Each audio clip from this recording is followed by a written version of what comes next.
కర్ణాటక రాష్ట్రంలోని ధర్మస్థల్ అనే ప్రాంతంలో వందలాది మంది మహిళలను పిల్లలను అత్యాచారం చేయడమే కాకుండా వారిని చంపి అక్కడ ఆ ప్రాంతం నదీ పరిసర ప్రాంతం లోపట పాతిపెట్టినారనే విషయాన్ని అంటే స్వయంగా ఆ పాతిపెట్టిన దాంట్లో భాగస్వామిగా ఉన్న పారిశుద్ధ కార్మికుడు తనే అంటే జూలై 3వ తారీఖు 2025 రోజున తను కేసు పెట్టడం జరిగింది. అది అంటే ఈ కేసుకు సంబంధించిన విషయం ఏదైతుందో ఇవాళ దేశవ్యాప్తంగా ఇది ఒక సంచలనమైన వార్తగా ఇది కొనసాగుతుంది.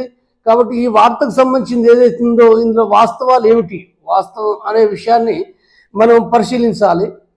అంటే కార్మికుడు చెప్పిన ప్రకారంగా 1995 నుండి 2014 వరకు ఆ కార్మికుడు దానిలో ఆ ఆలయంలో పనిచేసినాడు. ఆలయంలో పనిచేసిన సందర్భంగా 2095 నుండి 2012 వరకు 14 వరకు ఏదైతుందో అంటే తను కూడా స్వయంగా అంటే ఆలయ అధికారులు చెప్పిన దాని ప్రకారంగా ఆ శవాలను పాతి పెట్టడం తను జరిగిందనే విషయాన్ని తను చెప్పిండు. వాస్తవంగా తను చెప్పిన దాంట్లోపట అంటే దానికంటే అంటే 95 తర్వాత 98 సుమారు 98 ప్రాంతంలో కూడా తను పోలీస్ కేసు కూడా ఏంటంటే ఆ రోజే పెట్టినప్పటికీ కూడా పోలీసులు బెదిరించినాడనే విషయాన్ని కూడా చెప్పారు. పోలీసులు బెదిరించడమే కాదు, కొట్టిండ్రనేది, ఆ తర్వాత చంపేస్తామని బెదిరించిండ్రనేది ఇవన్నీ చెబుతూ చివరికి ఏంటంటే తను అంటే ఈ సందర్భంగా ఏంటంటే తన ఆలయ అధికారులు కూడా తన ఇంట్లో పుట్టిన ఒక మైనరు బాలిక పైన కూడా అత్యాచారం చేయడానికి ఏంటంటే ప్రయత్నం చేసారు, తను కొట్టిండనే విషయాన్ని కూడా తను చెప్పిండు. అయితే ఆ తర్వాత తను అంటే 2014 నుండి కూడా ఏంటంటే అసలు ఆ బెదిరింపులకు భయపడి ఆ ప్రాంతాన్ని విడిచి వేరే రాష్ట్రాన్ని కూడా వెళ్ళిపోయి అంటే సుమారు 10 సంవత్సరాలుగా ఇతర రాష్ట్రాలు బతుకుతున్నాడు.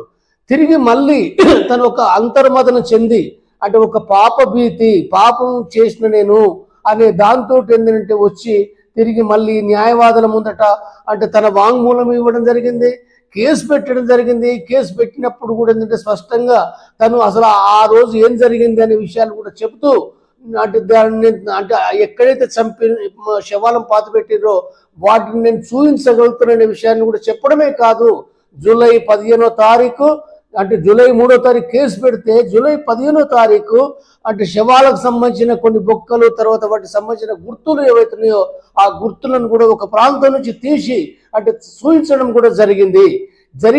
అంటే ఇప్పుడు దాదాపుగా జూలై 3వ తారీఖు అన్నట్టు ఇప్పటికీ అంటే ఒక 20 రోజుల పైగా ఇది గడిచిపోయింది.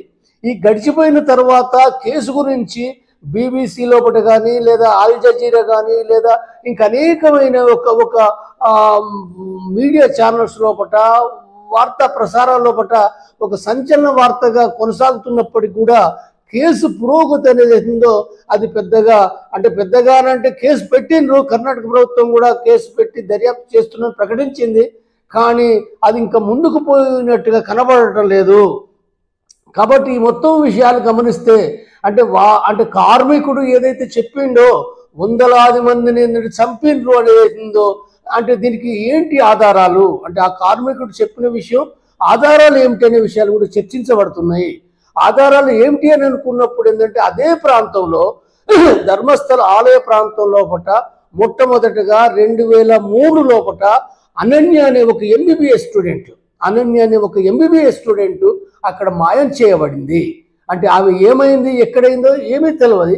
కాబట్టి ఈ విషయం అనన్య తల్లి సుజాత భట్ కూడా అంటే ఆమె CBI లోపల కూడా ఒక ఉద్యోగి, రిటైర్డ్ ఉద్యోగి, ఆమె దానికోసం ప్రయత్నం చేసినప్పటికి కూడా ఏంటంటే ఆమె కూడా ఏంటంటే బెదిరింపులకు గురైంది. ఆమె పైన కూడా భౌతిక దాడులు కూడా జరిగినాయి. దాని నుంచి ఆమె భయానికి గురై ఆ కేసును ముందు తీసుకుపోవడానికి కూడా ఏంటంటే ఆమె వెనుకంజ వేసింది. కాబట్టి ఇది అనన్య కేసు అయితే ఆ తర్వాత సౌజన్య కేసు అనేది 2012 లోపల ఆమె ఇంటర్ చేస్తుంది, అక్కడ ఇంటర్ సెకండ్ ఇయర్ చేస్తుంది. కాబట్టి ఈ సౌజన్య అనే ఆమెను అత్యాచారం చేసి చంపి చెట్టు కట్టేశారు. అదే ప్రాంతంలో కట్టేస్తే ఏంటంటే ఈ విషయం ఏంటంటే వాళ్ళ తండ్రి కూడా ఏంటంటే కేసు పెట్టడం జరిగింది. వాళ్ళ తండ్రి ఇప్పటి వరకు మొన్నటి వరకు ఏంటంటే కేసు పెడుతూ అంటే చాలా బెదిరింపులకు గురైనరు, దెబ్బలు తిన్నారు. అంటే ఈ కేసు కూడా ఏంటంటే వాస్తవంగా కేసు ఏంటంటే ఆనాడు సంతోష్ రావు అనే వ్యక్తి పైన ఆలయంలో పనిచేసే ఒక సంతోష్ రావు పైన కేసు పెట్టడం జరిగింది. కానీ ఆ సంతోష్ రావు పైన కేసు కూడా ఏంటంటే అది కొట్టుడు పోయింది. అది అంటే వాస్తవంగా దాంట్లో చర్చించబడే విషయం ఏంటంటే అంటే ఎవరైతే చేసిండ్రో ఆలయం లోపల ఎవరైతే అధికారులు ఉన్నారో అంటే వాళ్ళు చేసిన వాళ్ళపైన అసలైన దోషులను పక్కకు పెట్టి సంతోష్ రావు పైన కేసు పెట్టి ఆ కేసును కూడా నిర్వీర్యం చేసిండ్రు. అంటే సరిగ్గా దాన్ని దర్యాప్తు చేయలేదు అనేది ఉందో అది కూడా చర్చించబడుతుంది. కాబట్టి ఈ రెండే కాదు, ఇంకా రకరకాల ప్రచారాలు కూడా ఆ ప్రాంతం లోపల కూడా చాలా మంది అంటే పెద్ద సంఖ్యలో కూడా మాయం చేయబడ్డారు. అంటే వాళ్ళు ఏమైనో ఏంటో తెలియని పరిస్థితి కూడా వార్తా కథనాలు కూడా ఏంటంటే చాలా కొనసాగుతున్నాయి. కాబట్టి ఈ నేపథ్యం లోపల అక్కడ అంటే ఇప్పుడు ఆధారాలు ఆలయ ప్రాంతంలో జరగడము, తర్వాత ఆలయ ప్రాంతంలో జరిగినప్పుడు కూడా ఏంటంటే అక్కడ అధికారులకు ఏదో ఒక రకమైన సంబంధం ఉందని వార్తలు కూడా వివిధ ప్రచార సాధనాల్లో ప్రచారం అవుతూ ఉండడము. తర్వాత ఈ మొత్తం గమనించినప్పుడు ఏంటంటే అంటే కార్మికుడు ఏదైతే చెప్తుండో అంటే తను వందలాది మంది సంఖ్య అనే విషయం చెప్తుండో కాబట్టి ఏంటంటే ఇది ఒక రకంగా ఆలయం పైన అంటే ప్రధానంగా అసలు ఆలయం లోపలంటే దానికి సంబంధించిన యజమాన్యం ఎవరైతే ఉన్నారో దానికి సంబంధించిన హెగ్డే వీరేంద్ర హెగ్డే అంటే ఆలయానికి సంబంధించిన ఒక అంటే అధిపతిగా వీరేంద్ర హెగ్డే ఉన్నాడు. వీరేంద్ర హెగ్డే అనేది జైన మతస్థుడు. కానీ ఆ అంటే ఇక్కడ దేవాలయం ఏంటిది, దేవాలయం అనేది ఉందో అంటే శివ దేవాలయం అంటే మంజునాథ దేవాలయం అంటే మంజునాథ్ అంటే శివుడు కాబట్టి అంటే ఆ దేవాలయం అనేది అక్కడ ఉంది. ఆ దేవాలయం గత 800 సంవత్సరాల నుంచి కొనసాగుతుంది. దానిలో పూజారులు మాత్రం హిందువులకు సంబంధించిన వాళ్ళే ఉంటారు. కానీ దానికి సంబంధించిన జైన మతస్థుడైన హెగ్డే దానికి అధిపతిగా కొనసాగుతున్నాడు. అంటే ఈ హెగ్డే అనేది అవుతుందో చాలా అంటే ఒక అనేక ప్రాంతాల్లో కూడా తనకు సంబంధించిన యొక్క విద్యాలయాలు, వైద్యాలయాలు, తర్వాత ఇతర అనేకమైన వ్యాపారాలు ఏవైతున్నాయో కలిగి ఉన్న ఒక ప్రభావ శక్తి కలిగిన నాయకుడు అని అంటే ఒకప్పుడు ఆయన రాజకీయ పార్టీలో స్వయంగా లేనప్పటికీ 2020 తర్వాత బీజేపీ యొక్క రాజ్యసభ సభ్యుడిగా కూడా తను కొనసాగుతున్నాడు. కాబట్టి అయితే సాధారణంగా వీళ్ళందరూ సంపద కలిగిన వాళ్ళు సాధారణంగా ఏ రాజకీయ పార్టీ ఉన్నప్పటికీ కూడా ఏంటంటే అధికారం ఎక్కడుంటే అక్కడ అది రాష్ట్రంలో కానీ కేంద్రంలో కానీ వాళ్ళతోటి అంటే వివిధ సంబంధాలు మెయింటైన్ చేసుకుంటూ వాళ్ళ వ్యాపారాలు కొనసాగించడం ఏదో మనం చూస్తున్నాం. చాలా మంది గమనిస్తే కూడా ఏంటంటే వాళ్ళు ఏ పార్టీలో ఉన్నప్పటికీ కూడా వాళ్ళు అంటే అన్ని పార్టీలతోటి కూడా సంబంధాలు కలిగి ఉంటారు వాళ్ళు. కాబట్టి వీళ్ళు చేసే అక్రమాలు ఏవైతున్నాయో ఏ కుంభకోణాలు ఏవైతున్నాయో ఏ కుంభకోణాలు జరిపినప్పటికీ కూడా ఏంటంటే వాళ్ళు అంటే రాష్ట్ర కేంద్ర ప్రభుత్వాలతోటి మారుతున్న ప్రభుత్వాలతోటి కూడా సంబంధాలు మెయింటైన్ చేసుకుంటూ వాళ్ళకి సంబంధించిన కార్యకలాపాలను యథేచ్ఛగా కొనసాగించే అవకాశాలు ఉన్నట్టు కూడా ఏంటంటే మనం అనేక ఉదాహరణలు కూడా మనం చెప్పుకోవచ్చు. అయితే రామకృష్ణ హెగ్డేకి సంబంధించిన మనకు నిర్దిష్టమైన ఆధారాలు ఏమీ లేవు. కానీ అంటే చర్చ ఇప్పుడు వాళ్ళ కర్ణాటక రాష్ట్రంలో కూడా ఒక రాజకీయ చర్చగా కూడా మొదలైంది.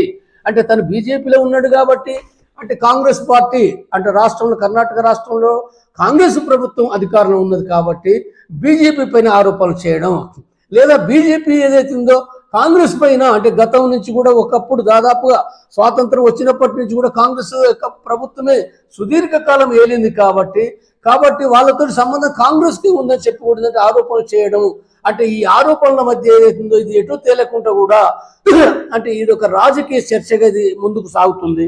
కానీ వాస్తవంగా గమనించినప్పుడు ఇవాళ అంటే ఏదైతే జరిగిందో అంటే ఇన్ని అంటే 500 మంది అనేది ఉందో వార్తా ప్రసారంలో వస్తుంది.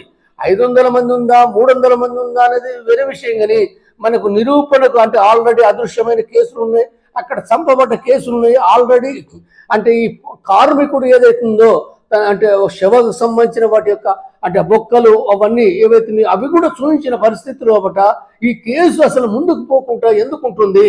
వాస్తవంగా ఈ కేసు ఇప్పుడే కాదు, అంటే ఒక సౌజన్య కేసు ఏదైతుందో 2012లో పెడితే వాటిని లోతుగా ఎందుకు పరిశీలించకపోవడమే కాదు, అంటే కేసు పెట్టిన వాళ్ళు ఎందుకు బెదిరింపులకు గురైనరు అంటే అనేక వార్తా ప్రసారాలు కూడా కొనసాగినప్పటికీ కూడా ఏంటంటే వాటిని పట్టించుకోకుండా భయపెట్టడం అనేది ఉందో అంటే ఈ జరిగిన నేపథ్యంలో ఇవాళ ఈ కేసు ఏదైతుందో ఇన్ని 100 మందిని చంపినది ఏదైతుందో ఇది ఒక రకంగా అంటే ఒక మానవ హక్కులకు సంబంధించిన విషయం ఇది.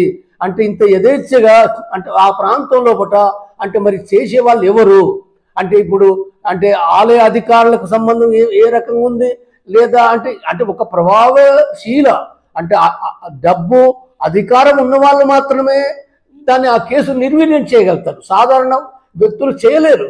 సాధారణ వ్యక్తులు కనుక చేస్తే అది తప్పనిసరిగా అది కొద్ది కాలంలో ఏంటంటే కేసు నిరూపణ అవుతున్న విషయాలు కూడా మనం గమనించవచ్చు. కానీ ఎప్పుడైతే డబ్బు ఉంటుందో, ఎప్పుడైతే నీకు అధికారం ఉంటుందో అంటే ఈ అధికారం ఉన్న వాళ్ళు తప్పనిసరిగా కూడా కేసులను ఏదో రకంగా దాన్ని అంటే అది సత్యాలు ముందుకు రాకుండా చేయడము, సత్యాలను చంపివేయడం అనేది కూడా ఏంటంటే మనం భారతదేశంలో మనం చూస్తున్నాం. మనం భారతదేశంలో అనేకమైన కుంభకోణాలు జరిగినాయి. పెద్ద పెద్ద కుంభకోణాలు, వేలాది కోట్ల రూపాయల కలిగిన కుంభకోణాలు ఏవైతున్నాయో, కుంభకోణాలు కానీ హత్యాకాండాలు కానీ ఏవి కూడా ఏంటంటే అవి కేసు పెట్టబడుతుంది, మీడియాలో చర్చించబడుతుంది. కానీ ఆ తర్వాత ఆ కేసులు ఏవి ఉండయి. వాస్తవంగా వీడియోలు కూడా ఏంటంటే తీసివేయడం కూడా ఇప్పుడు ఈ ధర్మస్థల అనే దాంట్లో దాదాపు సుమారుగా 2012 నుంచి 8,000 వీడియోలు ఏవైతే యూట్యూబ్లో వివిధ ఛానళ్ళలో పెట్టినరో వాటిని తీసివేయడం కూడా జరిగింది అనే విషయాలు కూడా ఏంటంటే వస్తున్నాయి.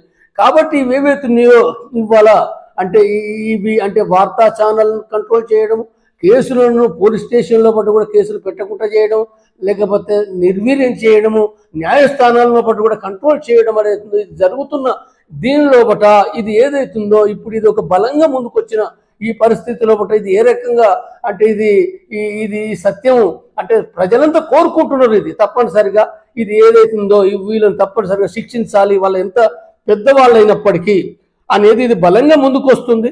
కాబట్టి ఇది అంటే దీంట్లో ఇంకా వాస్తవాలు ఏమిటి తర్వాత అనే విషయాలు ఏంటంటే మనం ఇంకా మున్ముందు మనం గమనించవలసింది.